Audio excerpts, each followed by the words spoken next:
অনেক ছেলে আছে যাদের গার্লফ্রেন্ড আছে অথবা সে কোনো মেয়ের সাথে কথা বলছে, কিন্তু ছেলেটা একটা সময় বুঝতে পারে যে মেয়েটা তার প্রতি তেমন একটা দুর্বল না। সে ছেলেটাই সবসময় মেয়েটিকে আগে টেক্সট করে, নিজে থেকেই তার সাথে প্রতিবার দেখা করার জন্য বলে, কিন্তু উল্টো পাশ থেকে মেয়েটি তেমন একটা এফোর্ট দেয় না। মেয়েটি খুব একটা নিজে থেকে টেক্সট করে না, অথবা এই পর্যন্ত কয়েকবার বাইরে দেখা করার পরও মেয়েটি কখনো নিজে থেকে দেখা করার কথা বলেনি। মেয়েটির আচরণ অনেকটা এরকম যে তার কাছে ছেলেটা তেমন কিছুই না। সে ডাইরেক্টলি অথবা ইনডাইরেক্টলি ছেলেটাকে বোঝানোর ট্রাই করে যে তার অনেক অপশন আছে। এরকম সিচুয়েশন তৈরি হওয়ার পেছনে বেশিরভাগ ক্ষেত্রে আমরা ছেলেরাই দায়ী, কারণ কাউকে বেশি ইম্পর্ট্যান্ট ফিল করাতে গিয়ে আমরা নিজেকে ডাউন করে ফেলি। এখন যখন তারা আমাদের দিকে তাকায়, তারা নিচে তাকায়, উপরে না। অবশ্যই আপনি অন্যকে ইম্পর্ট্যান্ট ফিল করাবেন, কিন্তু নিজেকে ডাউন না করে। তাছাড়া অনেক সম্পর্কের মধ্যে ছেলেরা এত বেশি এফোর্ট দেয়, তখন মেয়েটাকে আর সম্পর্ক চালিয়ে নেওয়ার জন্য বা ছেলেটাকে ইম্পর্ট্যান্ট ফিল করানোর জন্য তেমন কিছুই করা লাগে না। দিন শেষে এই ধরনের সম্পর্কগুলোতে মেয়েরা একটা সময় বোরিং হয়ে পড়ে, কারণ তারা সবকিছু সহজে সস্তায় পেয়ে যাচ্ছে। এই ধরনের সম্পর্কগুলো একটা সময় ফেল যায়। সেজন্য ছেলেদের উচিত মাঝে মধ্যে ব্যাকফুটে যাওয়া, যাতে মেয়েটা তার কাছে আসে। যে কোনো সুস্থ সম্পর্কে দুই পাশ থেকে এফোর্ট থাকা লাগবে। তাহলে এখন প্রশ্ন হলো, আপনি কিভাবে ব্যাকফুটে যাবেন? কিভাবে ব্যাকফুটে গেলে মেয়েটি আপনার প্রতি দুর্বল হবে এবং নিজে থেকেই এফোর্ট দেওয়া শুরু করবে? সেজন্য আপনাকে একটি হিডেন কনসেপ্টের ব্যাপারে জানতে হবে। তার আগে ভিডিওর টপিক আপনার ভালো লেগে থাকলে একটি লাইক দিন, আর চ্যানেলে নতুন হয়ে থাকলে অবশ্যই সাবস্ক্রাইব করে নিন। সময়ের শুরু থেকে একটি বিষয়ের প্রতি মানুষ সবথেকে বেশি ইন্টারেস্ট দেখিয়ে আসছে। শুধু তাই না, সেই বিষয়টি আমরা যা কিছুরই পদক্ষেপ নেই সেখানে ডাইরেক্টলি অথবা ইনডাইরেক্টলি এফেক্ট ফেলে, যার নাম হলো ধাওয়া করা। মানে হলো কোনো কিছুকে ধরার জন্য সেটার পেছনে দৌড়ানো। একজন ছেলে সকালবেলায় ঘুম থেকে উঠে কাঁধে একটা ব্যাগ নিয়ে কলেজে যায়, কারণ সে সার্টিফিকেট অর্জন করার জন্য দৌড়াচ্ছে। সকালবেলায় অনেক মানুষ ঘর থেকে বের হয়ে অফিসে যাচ্ছে, কারণ তারা টাকার পেছনে দৌড়াচ্ছে। আলু কিনতে গিয়ে পাশের বাসার আঙ্কেল সবজিওয়ালার সাথে দামাদামি করছে, কারণ তিনি 2 টাকা বাঁচানোর পেছনে দৌড়াচ্ছে। আমরা সবাই কোনো না কোনো কিছুকে ধাওয়া করছি, সেটার পেছনে দৌড়াচ্ছি। যদি আপনি ধাওয়া করার কনসেপ্টটি ভালোভাবে বুঝতে পারেন, তাহলে আপনার লাইফ সহজেই চেঞ্জ হয়ে যাবে।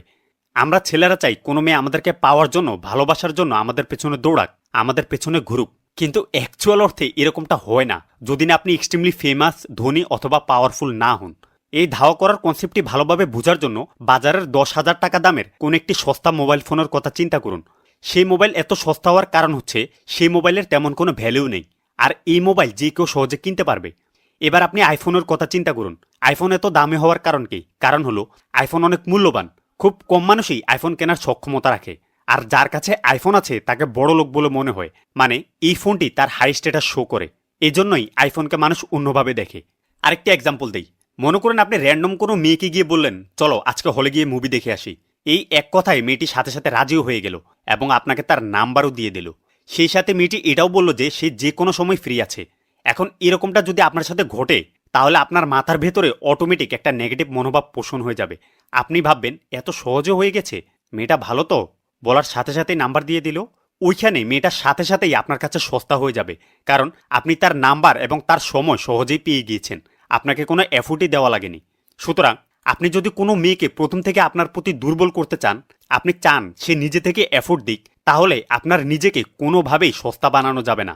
সেই সাথে মেয়েটিকেও আপনার পেছনে ধাওয়া করতে হবে, মানে আপনার পেছনে দৌড়াতে হবে আপনাকে অর্জন করার জন্য। সেজন্য আপনাকে একবার সামনে আগাতে হবে, আবার পেছনে আসতে হবে, যাতে এবার মেয়েটি আপনার দিকে আগায়। আবার আপনি সামনে আগাবেন, আবার পেছনে আসবেন। এই থেকে মেয়েটা বুঝবে যে আপনি একজন ভ্যালুয়েবল মানুষ এবং খুব বেশি অ্যাভেলেবলও না। তাই আপনাকে যদি প্রথমবারের মতো কোনো মেয়ে তার নাম্বার দেয়, তাহলে সেই দিনই আর তাকে কল করবেন না। 5 থেকে 6 দিন অপেক্ষা করুন, এরপর কলটি করুন। অথবা কোনো মেয়ের সাথে প্রথমবারের মতো টেক্সট হলে পরবর্তীতে 4 থেকে 5 দিন পর তাকে আবার টেক্সট ব্যাক করুন অথবা রিপ্লাই দিন।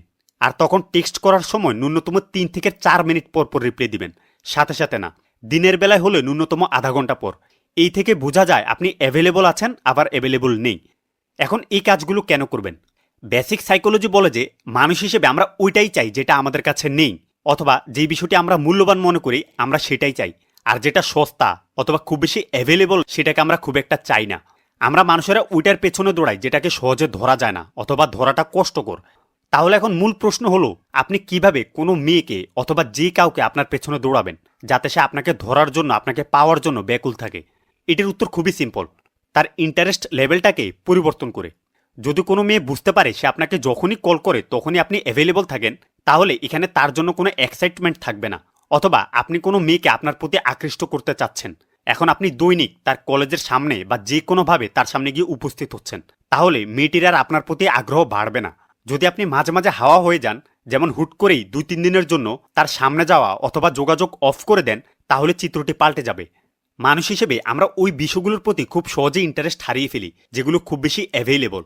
সেজন্য দেখবেন গরমের সময় গরম ভালো লাগে না, ঠান্ডা ভালো লাগে, এবং ঠান্ডার সময় গরম তাপ ভালো লাগে। বেশিরভাগ সম্পর্কগুলো ফেল যাওয়ার অন্যতম একটি কারণ হলো সেই সম্পর্কতে কোনো একজন খুব বেশি অ্যাভেলেবল ছিল, যার জন্য অন্যজন তাকে সস্তা মনে করে এবং তার প্রতি আগ্রহ হারিয়ে ফেলে, কিন্তু আগে তাকে ঠিকই ভ্যালুয়েবল মনে করত। যদি এই বিষয়টি এইভাবে কাজ করে, তাহলে উল্টো বিষয়ও কিন্তু এমনভাবে কাজ করার কথা, রাইট? মানে আপনি যদি খুব বেশি অ্যাভেলেবল হতে গিয়ে কারো কাছে নিজেকে সস্তা করে ফেলেন, আপনার গার্লফ্রেন্ডের কাছে অথবা কোনো মেয়ের কাছে, তাহলে আপনি যদি খুব বেশি অ্যাভেলেবল থাকার জায়গায় একটু কম অ্যাভেলেবল থাকেন, তাহলে আপনার ভ্যালু আবার আগের জায়গায় ফিরে আসবে। অথবা আপনি খুব বেশি অ্যাভেলেবল না থাকলে আপনাকে তারা ভ্যালুয়েবল মনে করা শুরু করবে। কিন্তু এখানে একটি ইম্পর্টেন্ট বিষয় মাথা রাখতে হবে, আপনাকে অ্যাভেলেবল থাকা এবং না থাকার বিষয়টিকে ব্যালেন্স করতে হবে। আপনি যদি খুব বেশি অ্যাভেলেবল থাকেন, তাহলে তারা আপনার প্রতি ইন্টারেস্ট হারিয়ে ফেলবে। আবার আপনি যদি একদমই অ্যাভেলেবল না থাকেন, তাও তারা আপনার প্রতি ইন্টারেস্ট হারিয়ে ফেলতে পারে। তাই সবথেকে বেস্ট হলো আপনার নিজের ভ্যালু বাড়ানো। তাহলে অন্যকে আপনার পেছনে দৌড়ানোর কনসেপ্ট আপনার জন্য ভালো কাজ করবে। মানে আপনি যখন নিজের উপর কাজ করবেন, নিজের পারপাসে ফোকাস করবেন, তখন আপনি অটোমেটিক ব্যস্ত হয়ে যাবেন। আপনি কারো কাছেই আর খুব বেশি অ্যাভেলেবল হবেন না।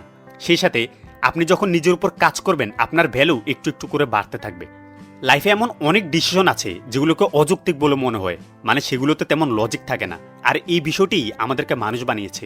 সেজন্য আমরা সুন্দরী কোনো মেয়েকে পটানোর জন্য প্রথম অনেক চেষ্টা করতে থাকি। একবার পটে গেলে এরপর আমরা আর ওইরকম এফোর্ট দিই না, এবার অন্য মেয়েদেরকে আমাদের কাছে ভালো লাগে। এই কারণেই অনেক মেয়ে ওইসব ছেলেকে বেশি আকর্ষণীয় মনে করে যার সাথে অন্য মেয়েরাও থাকে। মানে হলো, কোনো মেয়ে যদি বুঝতে পারে আপনাকে অন্য মেয়েরাও চায় বা অন্য মেয়েরা আপনার প্রতি ইন্টারেস্টেড, তাহলে সেই মেয়েটির চোখে আপনি অটোমেটিক অ্যাট্রাকটিভ হয়ে যাবেন। যেমনটি আইফোনের কথা বলেছিলাম, আইফোনের প্রতি সবার ইন্টারেস্ট দেখে আপনারও ইন্টারেস্ট কাজ করে। তাহলে অন্য মেয়েরা কখন আপনাকে চাওয়া শুরু করবে? যখন তারা বুঝবে আপনি একজন ভ্যালুয়েবল ছেলে। এই টেকনিকটি সম্পর্কের প্রথম অবস্থায় খুব ভালোভাবে কাজ করে, আর এটি একদমই সহজ। আপনি অ্যাভেলেবল থাকবেন, আবার আনঅ্যাভেলেবল হয়ে যাবেন, আবার অ্যাভেলেবল থাকবেন, আবার আনঅ্যাভেলেবল হয়ে যাবেন। আর এই ছোটাছুটি চলতেই থাকবে। কারণ আপনি যখনই ধাওয়া করা বা পেছনে দৌড়ানোর কনসেপ্টটিকে বন্ধ করে দিবেন এবং দরকারের চাইতেও খুব বেশি অ্যাভেলেবল হয়ে যাবেন, তাহলে আপনি বুঝতে পারছেন কি হবে। কারণ যেটা অলরেডি অ্যাভেলেবল সেটার পেছনে অন্য একজন কেন দৌড়াবে? সেটাকে ধরার জন্য। আর যেটা ভ্যালুয়েবল, পাওয়া গেলেও সহজে পাওয়া যায় না, মানুষ সেটার পেছনেই দৌড়ায় এবং সেটার প্রতি তাদের দুর্বলতা কাজ করে। এটা হলো সবথেকে সহজ রাস্তা যে কোনো মেয়েকে সহজেই আপনার প্রতি দুর্বল করে ফেলার জন্য। তবে অ্যাভেলেবল থাকা এবং না থাকার মধ্যে ব্যালেন্স থাকতে হবে, কারণ অতিরিক্ত কোনো কিছুই ভালো না। ওকে, ইউ গাইজ আর অসাম।